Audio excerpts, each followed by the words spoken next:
Pārskats par Milī QR lietotnes funkcionalitāti. Darba uzsākšana ar lietotni. Lai lietotājs varētu uzsākt lietotnes lietošanu, tam ir jābūt jau aktīvam kontam tirgotāja kontā. Viens lietotājs var būt arī vairākos tirgotāja kontos. Līdz ar to varēs pārslēgties starp organizācijām. Pēc lietotāja vārda un paroles ievadīšanas jums būs vienu reizi jāievada drošības kods no e-pasta vai SMS. Tās pie nākamās pieslēgšanās vairs netiks jautāts, ja vien lietotājs pēdējās 30 dienās būs lietojis lietotni vai arī izlogojies no tās. Uzreiz pēc koda ievades lietotne piedāvās iestatīt drošības piekļuves PIN kodu un aktivizēt biometrijas piekļuvi. Ņemiet vērā, ka mēs Milī sistēmas pusē nesaglabājam šos PIN kodus un arī nesaņemam biometrijas datus, jo tie tiek glabāti tikai ierīcē. Ja ierīcē nav pieejama biometrija, tad ir iespēja ātri iekļūt lietotnē vien ar PIN kodu. Uzreiz, kad pabeigsiet iestatīt lietotni, varēsiet to izmantot ne tikai kā QR kodu skeneri, bet arī autentifikācijas rīku ienākšanai Milī sistēmā bez paroles. Par cik lietotne satur jūsu lietotāja datus un tajā varat iekļūt tikai ar divfaktoru piekļuvi, tad tā ir pietiekami droša, lai jūs autentificētu portālā bez paroles. Nākotnē šāda iespēja būs paredzēta visās vietās, kur atradīsies login datu lauki. Taču šobrīd mēs esam izdalījuši to atsevišķi, publiski nepieejamu, lai jau šobrīd jūs varētu to izmantot. Autentifikācijai QR lietotne var tikt izmantota divos veidos. Jūs varētu vienkārši telefona ierīcē atvērt kameras lietotni un pavērst to pret QR kodu, kā rezultātā redzēsiet izpeldošu saiti. Spiediet uz to, tad tiksiet pārvirzīti uz lietotni, kurā varēsiet apstiprināt ienākšanu un uzreiz tiksiet Milī sistēmā bez paroles. Otrs variants ir norādīt lietotāju vārdu un paroli, kā rezultātā uz jūsu lietotni tiks automātiski nosūtīta push notifikācija, ko atvarot un apstiprinot, tāpat tiksiet Milī sistēmā bez nepieciešamības norādīt e-pastā vai SMS saņemt kodu. Kad ienāksiet QR lietotnē, redzēsiet sarakstu ar pasākumiem, kas paredzēti tekošajā dienā. Ja saraksts ir tukšs, tad tas nozīmē, ka jums nav piesaistīts neviens pasākums organizācijā, kurā pašreiz strādājat. Vispirms pārliecinieties, vai ir norādīta pareizā organizācija. To var redzēt lietotnes iestatījumos pašā augšpusē. Ja organizācija ir pareiza, tad sazinieties ar kolēģiem, kuri administrē pakalpojumus jūsu organizācijā un palūdziet, lai jūs pievienotiem. Vispirms apskatīsim dažādus pasākumu statusus.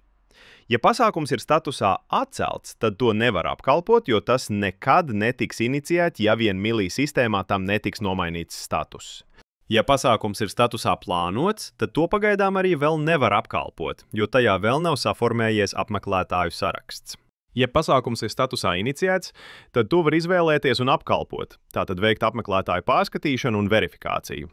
Pabeigtiem pasākumiem arī var veikt verifikāciju. Taču jāņem vērā, ka ja dalībniekam jau ir izveidots maksājums par apmeklējumu, to noteikti nevarēs atcelt no lietotnes, bet tikai no Milī sistēmas.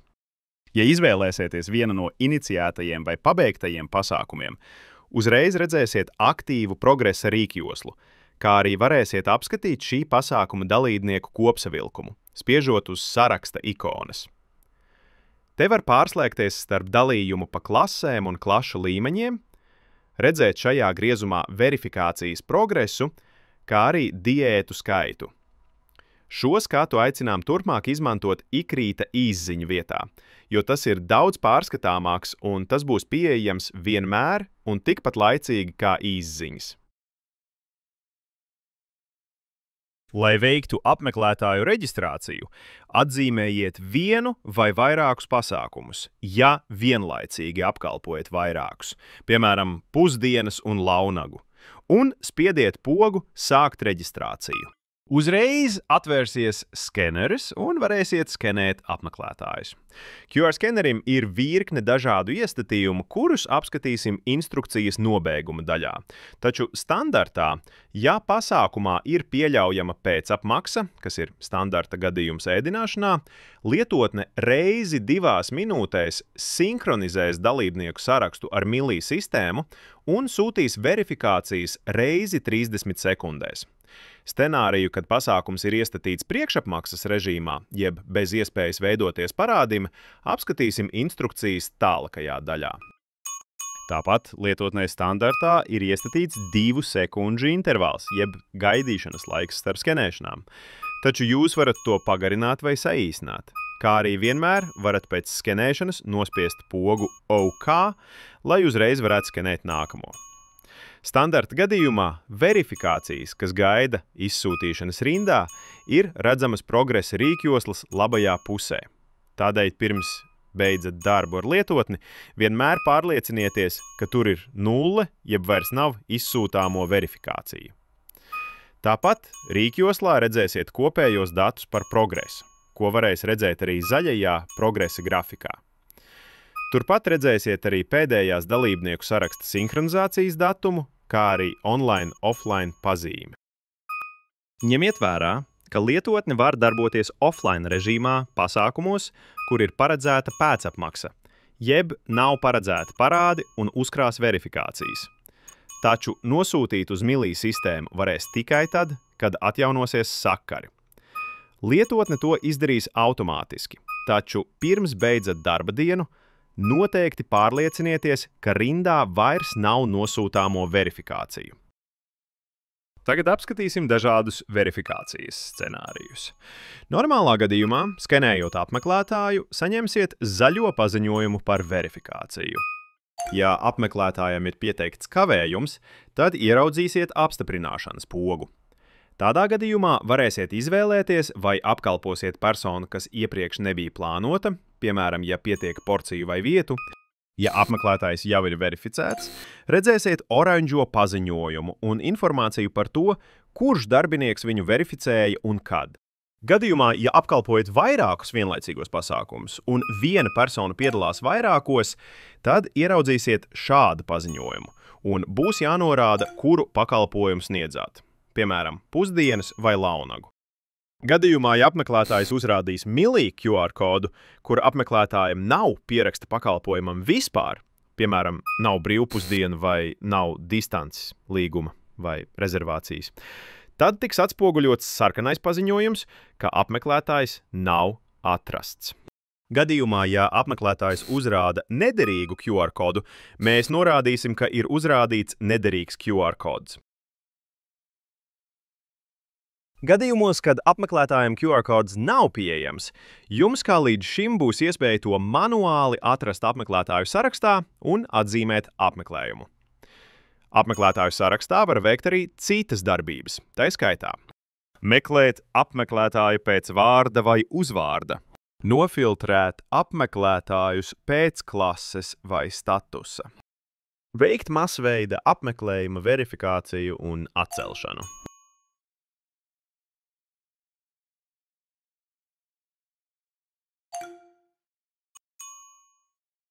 Apskatīt apmeklētāja QR kodu, spiežot uz QR kodu ikonas. Nosūtīt QR kodu saiti uz e-pastu vai SMS veidā. Pārģenerēt QR kodu, kā rezultātā jaunais QR kods tiks uzreiz nosūtīts konkrētās ģimenes kontā, klientu jeb vecāku e-pastā. Taču ņemiet vērā, ka ja šādā gadījumā apmeklētājs ir bērns, kuram Milī sistēmā nav ģimenes konta, tad būs jāsagaida, kad sistēma nosūtīs jauno dalībnieku sarakstu pēc 2 minūtēm vai cita jūsu norādītā intervāla. Un tad varēs nodot apmeklētājam jaunizveidoto QR kodu. Piemēram, gadījumā, ja nepieciešams veikt darbības vienai klasei, varat nofiltrēt tikai konkrēto klasi un veikt masveida darbības ar šīs klases apmeklētājiem. Apmeklējuma verifikācijas atcelšana ir izmantojama gadījumā, ja veicāt apmeklējuma reģistrāciju kļūdaini. Ja apmeklējums ir ticis iepriekš verificēts un jūs to atcelsiet, tad Milī sistēmā apmeklējuma status nomainīsies uz to, kas bija sākotnēji. Piemēram, statusu plānots apmeklējums vai pieteikts kavējums. Taču jāņem vērā, ka apmeklējuma atcelšana nenostrādās, ja Milī sistēmā šim apmeklētājam jau ir izveidots darījums. Tādā gadījumā to varēs izdarīt tikai sistēmā jūsu organizācijas lietotāji, kuriem ir šādas tiesības. Atgriezīsimies pie QR skenera tiem gadījumiem, kad jūsu apkalpotajā pasākumā nav paredzēta pēcapmaksa, jeb netiek veidoti parādi. Šādā gadījumā, neatkarīgi no lietotnes iestatījumiem, tā varēs darboties tikai online režīmā, jo skenējot apmeklētāju, tā ir jāpārliecinās, ka klienta e-naudas līdzekļi ir pietiekami konkrētajam darījumam. Šādā gadījumā jūs varētu saņemt arī sarkano paziņojumu maksājums neveiksmīgs. Tas nozīmē, ka uz doto brīdi e-naudas maciņa atlikums ir mazāks nekā pasākuma apmeklējuma tarifs. Šajā gadījumā var mēģināt skenēt atkārtoti, ja pasākuma norises laikā apmeklētājs paziņo, ka maciņš ir papildināts. Un pats pēdējais, ko apskatīsim šajā instrukcijā, ir lietotnes iestatījumu sadaļa, kas atvērsies spiežot uz zobrata ikonas. QR skenera iestatījumu sadaļā varēsiet veikt šādus iestatījumus, ja būs īpaša nepieciešamība. Vienmēr gaidīt atbildi ir iestatījums, ko varat iestatīt, ja vēlaties, lai lietotne vienmēr sazinās ar Milī sistēmu pie katras verifikācijas, arī pēc apmaksas pasākumu gadījumā. Tas var strādāt mazliet lēnāk, taču pilnībā izslēgs iespēju, ka vienu QR kodu var izmantot 2 reizes vienlaicīgi. Citādi, standarta gadījuma teorētiski eksistē aptuveni 30 sekundžu loks, kurā to izdarīt ir iespējams, ja pasākumu apkalpo 2 vai vairāki QR skenētāji. Saraksta atjaunināšanas biežums definē intervāla biežumu, ar kādu lietotne iegūst apmeklētāju sarakstu no Milī sistēmas. To ir vērts mainīt, ja vēlaties samazināt risku ar atkārtotu QR kodu izmantošanas gadījumu. Verifikāciju sūtīšanas intervāls definē intervāla biežumu, ar kādu lietotne izsūta apmeklētāju skaitu uz Milī sistēmu. To ir vērts mainīt tajā pašā gadījumā, ja vēlaties samazināt minēto risku. Nepārtrauktas reģistrācijas iestatīšana nodrošinās to, ka lietotne pēc katras verifikācijas apstāsies un automātiski neatjaunos skenera darbību, ja starp skenēšanas reizēm jums ir nepieciešama garāka pauze, piemēram, lai izsniegtu ēdienu, pirms ļaujat lietotnei skenēt nākamo apmeklētāju. Pauze starp verifikācijām kontrolē pauzes intervālu starp skenēšanām, ko automātiski ievēros lietotne. Nākamā sadaļa ir drošības iestatījumi. Šeit varēsiet pārvaldīt ierīces, kuras izmanto jūsu kontu. Atvienojot ierīci, tai vairs nebūs autorizācijas turpināt darbu un būs jālogojās pa jaunam. Tāpat jūs varat mainīt lietotnes PIN kodu un atslēgt vai ieslēgt biometrijas autentifikāciju. Ja šeit neredzēsiet biometrijas autentifikāciju, tad visticamāk tā ir atslēgta ierīces operētāja sistēmas līmenī.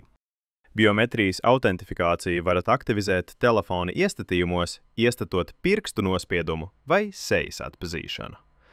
Pēc tam šī opcija parādīsies Milī lietotnē un būs iespējams to ieslēgt.